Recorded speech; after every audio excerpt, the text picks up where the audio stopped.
Boa noite. O plenário do Supremo Tribunal Federal determinou que a Justiça Militar libere os arquivos secretos da ditadura que ainda estavam sob sigilo, mesmo após a segunda turma do próprio STF já ter decidido há mais de 10 anos pela divulgação do material. A decisão foi unânime, por determinação do plenário do Supremo Tribunal Federal. O Superior Tribunal Militar vai ter de tornar público os áudios de julgamentos de presos políticos que ocorreram na década de 70. Em 2006, a segunda turma do STF já havia determinado o acesso às fitas com a gravação das sessões secretas de julgamentos realizadas pelo STM durante a ditadura. Mas 11 anos depois, o Tribunal Militar ainda mantém parte das informações sob sigilo. Para a relatora do caso, ministra Carmen Lúcia, os brasileiros têm o direito de conhecer a verdade dos fatos. Todo povo tem direito de conhecer toda a verdade de sua história. Todo cidadão tem o direito de saber que o Estado, por ele formado, faz, como faz, por que faz e para que faz.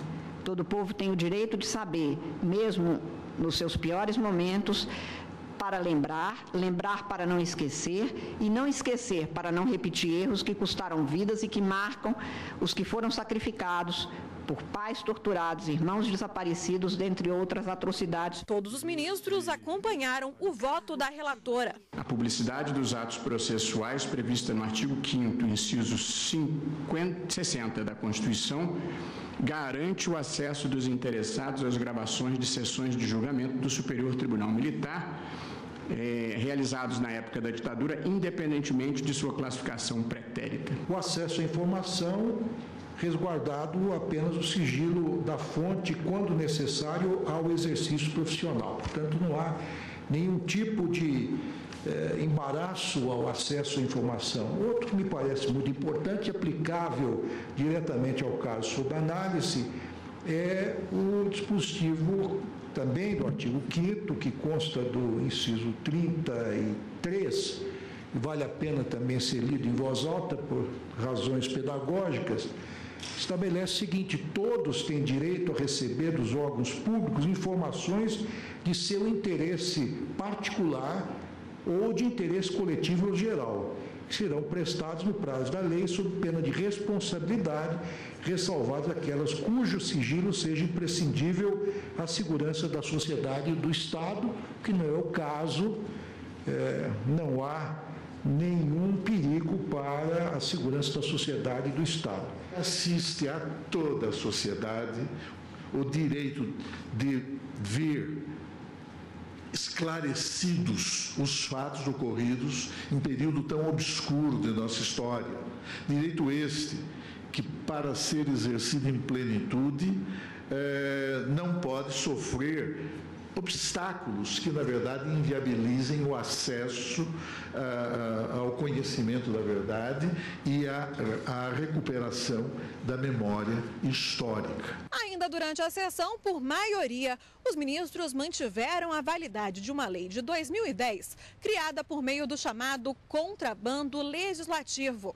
A relatora ministra Rosa Weber lembrou que há 2 anos o Supremo proibiu que durante a conversão de medidas provisórias em leis definitivas fossem incluídos temas diferentes aos da proposta original, mas fixou que as leis editadas antes de 2015 seriam consideradas legítimas. Nada do vício da inconstitucionalidade formal, emenda em projeto de conversão de medida provisória, em lei com conteúdo divorciado do objeto originário, decidiu-se a invocação do postulado da segurança jurídica, aspas, preservar até a data deste, entenda-se daquele julgamento, as leis fruto de emendas em projetos de conversão de medida provisória em lei, inclusive esta, do que redundou, como eu disse, o juízo de improcedência do pedido. Também eu peço vênia ao ministro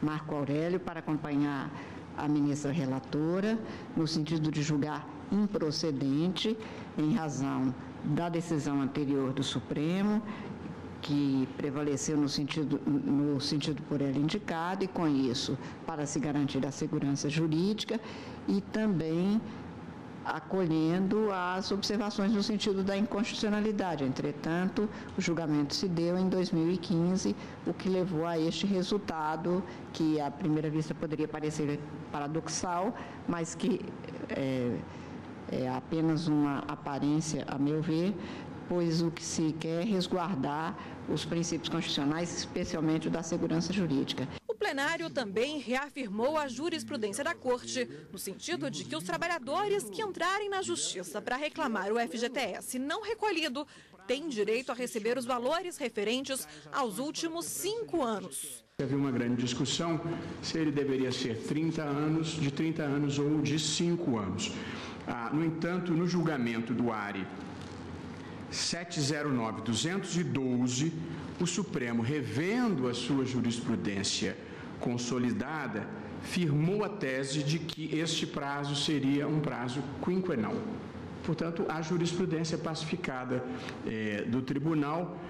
Na ocasião, os efeitos da decisão foram modulados, de modo que somente a partir daquele julgamento, que foi 13 de novembro de 2014, se passaria a aplicar o novo prazo quinquenal,